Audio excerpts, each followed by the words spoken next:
포이맨 칼럼. 생명이냐 죽음이냐. 오늘은 생명이냐 죽음이냐에 대해서 알아보려고 합니다. 이 제목은 창세기 2장에 나오는 에덴 동산의 두 나무와 관계가 있습니다. 하나님은 그분의 경륜 안에서 하나님 자신을 표현하기 위해 사람을 모든 창조물의 중심으로 창조하셨습니다. 하나님은 사람을 창조하신 후에 생명나무와 선과 악의 지식나무의 앞에 두셨습니다. 하나님은 사람에게 자유의지를 주시고 두 나무 중 하나를 선택할 수 있게 하셨습니다. 사람은 어느 나무를 선택하느냐에 따라 운명이 결정됩니다. 생명나무, 죽음나무. 성경의 시작 부분인 에덴 동산에는 생명나무와 선악을 알게 하는 나무, 두 나무가 나옵니다. 성경의 끝에는 새 예루살렘과 불못이 나옵니다. 죽음은 선악 지식나무와 함께 시작하여 불못으로 마치고, 생명은 생명나무와 함께 시작하여 생명수의 성인 새 예루살렘으로 마칩니다. 생명나무는 그리스도를 상징하고 죽음나무는 사탄을 상징합니다. 창세기에서 하나님은 사람을 창조하신 후에 에덴 동산의 생명나무와 선과 악의 지식나무의 앞에 두셨습니다. 이 두 나무는 두 가지 원칙을 가리키는데, 하나는 단순한 생명의 원칙이고 다른 하나는 복잡한 선과 악과 지식의 원칙입니다. 결국 사람은 생명나무를 받아들이지 않고 선과 악의 지식나무를 받아들임으로써 타락했습니다. 사람은 타락한 후에 생명에 대해 눈멀고 분명하지 않게 되었습니다. 사람의 사고 안에는 더 이상 생명의 요소가 조금도 없고 선과 악의 지식의 관념이 가득하게 되었습니다. 온종일 사람은 선과 악의 지식의 영역과 한계 안에서 맴돌며 단지 악을 거절하고 선을 행하는 것만 주의하게 되었습니다. 사실 악을 거절하고 선을 따르는 원칙은 타락한 원칙입니다. 우리는 이러한 관념에서 구출되어 하나님의 목적에 이르러야 합니다. 생명나무는 그리스도 안에 계신 하나님을 상징하고 선과 악의 지식나무는 죽음의 근원인 사탄을 상징합니다. 선과 악과 지식나무는 사실상 죽음나무입니다. 그러므로 생명나무 열매를 먹으면 영원한 생명을 얻고 선과 악의 지식나무 열매를 먹으면 죽게 되는 것입니다. 사람은 자유의지에 따라 선택할 수 있지만 잘못 선택할 경우 타락하게 되는 것입니다. 먹는 것은 자유지만 생명이냐 죽음이냐는 심각한 결과를 가져오게 되는 것입니다. 아담과 하와는 불행하게도 사탄의 유혹에 넘어가 선과 악의 지식나무 열매를 먹음으로 타락하게 되었습니다. 그런데 여기서 하나의 의문이 생깁니다. 왜 하나님은 선과 악의 지식나무를 나게 하셔서 사람을 타락하게 만드셨냐 하는 점입니다. 아마 대부분의 성경 독자들은 저와 같은 생각을 한 번쯤 해보았을 것입니다. 위트니스 리는 그 이유에 대하여 이렇게 말하고 있습니다. 첫째는 하나님 자신의 위대함을 보여주시기 위한 것이고, 둘째는 하나님 자신의 매력을 증명하기 위해서라고 했습니다. 하나님은 사람을 로봇으로 만들지 않으시고 자유의지를 가진 사람으로 만드셨습니다. 즉 실패할 수 있는 자유를 주셨다는 것입니다. 이것이 하나님의 위대함입니다. 하나님의 위대성과 지혜를 알기 위해서 우리는 두 구절의 성경을 보아야 합니다.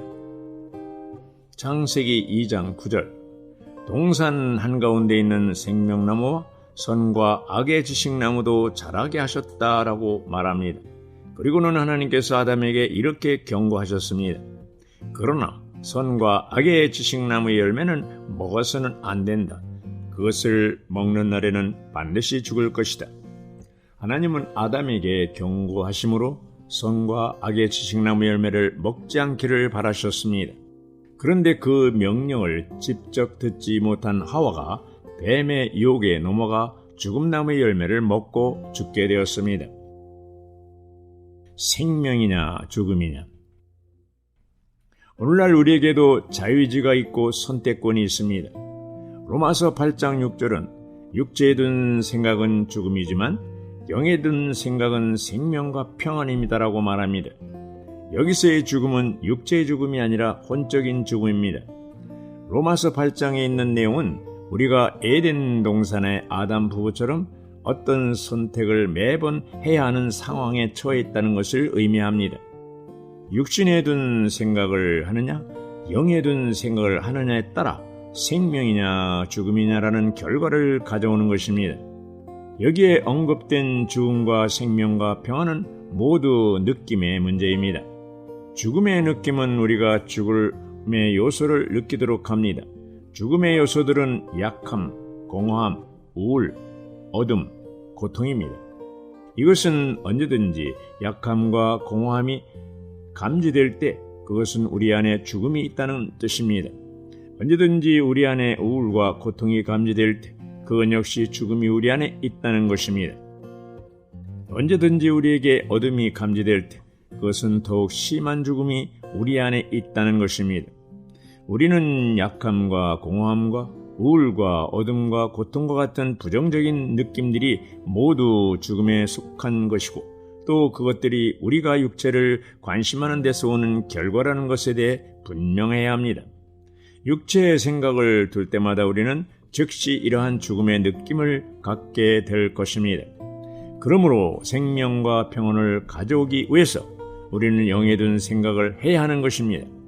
우리는 일이 옳으냐 그러냐를 물을 것이 아니라 우리 안에 있는 생명이 어떻게 느끼는지를 물어야 합니다. 그러므로 우리는 우리 자신이 생명의 느낌 안으로 들어가도록 기도해야 하고 날마다 이러한 통제와 인도 아래서 생명의 원칙에 따라 살아야 합니다. 하나님의 원칙은 생명의 원칙입니다. 하나님의 원칙은 생명의 원칙이고 하나님의 목적은 사람이 생명 안에서 속에서부터 바뀌는 것입니다. 어떤 것을 분별하는 최상의 길, 곧 분별의 비결은 생명이냐 죽음이냐에 따라 분별하는 것입니다. 우리는 반드시 모든 것을 생명과 죽음에 의해 분별하고 구별하며 우리의 생명 공급이신 그리스도에 대한 누림을 빼앗는 모든 말을 거절하고 항상 우리의 생명 공급이신 그리스도에 대한 누림 안에서 우리를 강하게 하는 주님의 진정한 사역을 받아들이기를 배워야 합니다. 하나님은 사람을 창조하신 후에 사람이 살기 위해 양식에 의존하는 것처럼 하나님께 의존하기를 원하셨습니다. 창세기 2장의 두 나무는 생명나무와 죽음나무를 상징합니다. 생명의 노선과 죽음의 노선을 우리에게 보여주고 있습니다. 따라서 그리스도인은 마땅히 악을 거절해야 할 뿐 아니라 선도 거절해야 합니다.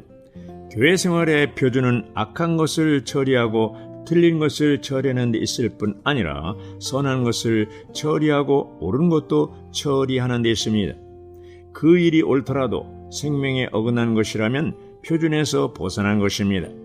우리가 물어야 할 것은 주님께서 내 속에서 어떻게 말씀하시는가, 내 속에서 어떤 느낌을 주시는가, 영적 평안이 있는가 없는가입니다. 그리스도인의 생활은 생명에 의해 사는 것이지 옳고 그름에 의해 사는 것이 아닙니다.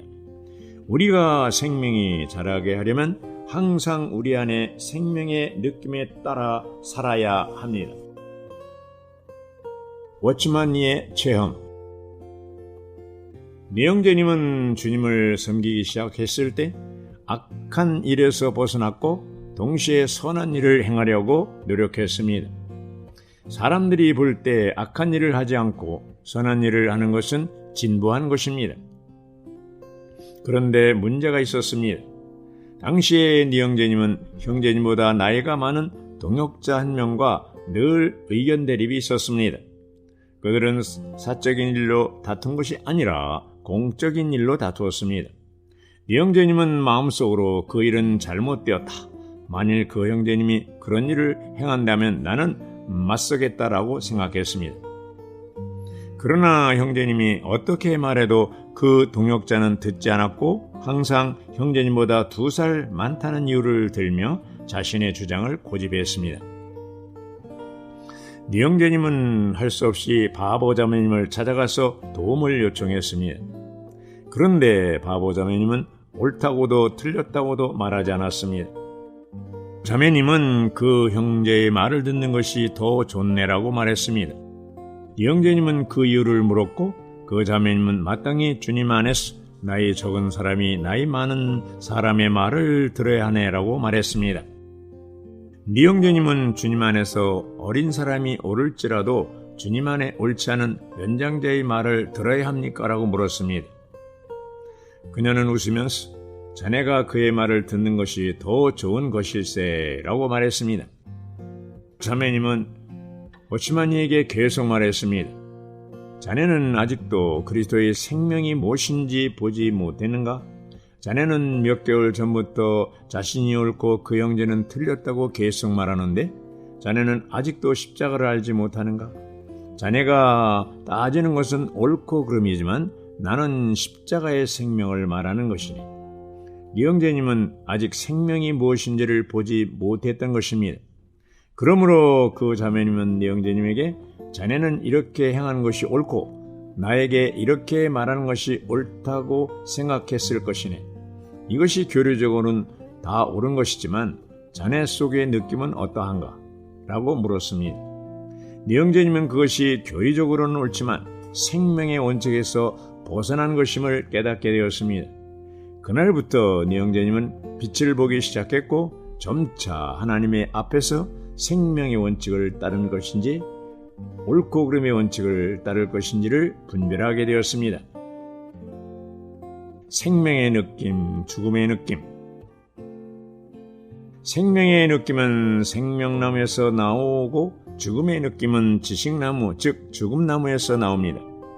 우리 안에 있는 생명의 느낌은 옳고 그름의 사상이 없으며 평안 가운데 우리를 인도하고 우리에게 확증을 줍니다. 생명의 느낌의 중점은 옳고 그름에 있지 않고 우리 안에서 성령께서 인도하신 것인지 우리 스스로 한 것인지에 있습니다. 우리 속에서 성령의 기름바람이 있다면 그것은 생명의 느낌입니다. 만일 우리 안이 갈수록 공허하고 메마르다면 그것은 죽음의 느낌입니다. 우리가 어떤 행동을 하든지 어떤 생활을 하든지 어떤 일을 하든지 우리 안에 생명의 느낌은 하나님 안에 사는지 하나님 밖에 사는지를 증명해 줍니다. 우리는 옳고 그름의 관념과 좋고 나쁨의 관념을 버려야 합니다. 우리에게는 하나님 안에 있는지 아니면 하나님 밖에서 모든 일을 하는지 이 한 가지 관념만 있어야 합니다. 우리는 우리가 행한 모든 일이 생명에서 나왔는지 죽음에서 나왔는지를 관심해야 합니다. 우리는 반드시 지속적으로 이러한 훈련 안에 있어야 합니다. 생명의 느낌은 죽음의 느낌과 정반대입니다. 죽음의 느낌은 우리가 약함과 공허함을 느끼게 하는 반면 생명의 느낌은 우리가 강함과 만족을 느끼게 합니다. 죽음의 느낌은 우리가 우울하고 어둡고 고통 중에 있다고 느끼게 하지만 생명의 느낌은 우리가 생기 있고 밝고 평안하다고 느끼게 합니다. 우리가 영 안에서 살고 영을 따르며 영을 주의할 때 우리는 안에서 강함과 만족을 느끼며 동시에 생기 있고 편안하다고 느끼게 될 것입니다. 생명과 평안은 우리의 생명의 상태가 옳다는 것을 증명함. 우리는 우리 안에 있는 생명의 느낌에는 위대한 기능이 있다는 것을 알아야 합니다. 그것은 우리가 어디에 살아야 하는지를 알려주면서 계속 우리를 인도해주고 또한 우리가 지금 어디에 살고 있는지를 계속 증명해줍니다. 생명 안에서 우리를 계속 인도해주는 것도 이 느낌이고 생명 안에서 우리의 실제 상태를 우리에게 지속적으로 증명하고 보여주는 것도 이 느낌입니다. 그러므로 생명의 느낌은 내적인 인도와 증명입니다. 생명의 느낌이 우리가 내적으로 생명과 평안을 느끼게 할 때마다 이것은 언제나 우리가 생명 안에서 아무런 문제도 없다는 것을 증명해 주는 것입니다. 우리는 적극적으로 생명과 평안의 느낌을 가져야 합니다. 우리는 내적으로 강하고 만족스럽고 생기 있고 밝고 편안함을 느껴야 합니다. 그러면 모든 것이 좋은 것입니다. 비록 때때로 하나님께서 우리를 우리의 느낌 밖으로 이끌어 내셔서 동굴 같은 곳으로 들어가게 하시지만 이 동굴에서도 우리는 여전히 우리의 가장 깊은 곳에서 생명과 평안의 느낌을 가질 수 있습니다. 약함과 불안의 느낌들은 둘 다 죽음의 느낌입니다. 죽음의 느낌은 확실히 육체의 생각을 하고 하나님 밖에 있는 어떤 것을 만지는 데서 옵니다. 죽음의 느낌은 모두 우리가 크든 작든 육체의 생각을 하고 하나님 밖의 것들을 만졌음을 증명합니다. 그리스도인은 항상 약함을 느끼지는 않지만 약함을 느낄 때도 여전히 강함을 느껴야 합니다. 사도 바울은 약할 그때가 곧 강할 때라고 말했습니다. 주님은 우리가 세상에서는 환난을 당하나 그분 안에서 평안을 얻는다고 말씀하십니다. 그러므로 우리가 생명 안에서 전진하려면 생명의 느낌이 우리에게 주는 내적인 증명과 인도를 주의해야 합니다. 고린도후서 3장 17절은 주님께서 그 영이시라고 말하고 로마서 8장 16절은 그 영께서 우리의 영과 함께 증언하신다는 것을 계시하며 고린도전서 6장 17절은 주님과 합하는 사람은 주님과 한 영이라고 말합니다. 이러한 절들은 그 영이신 주님께서 우리의 영 안에서 사시고 거하시고 일하시고 움직이시고 활동하신다는 것을 계시합니다.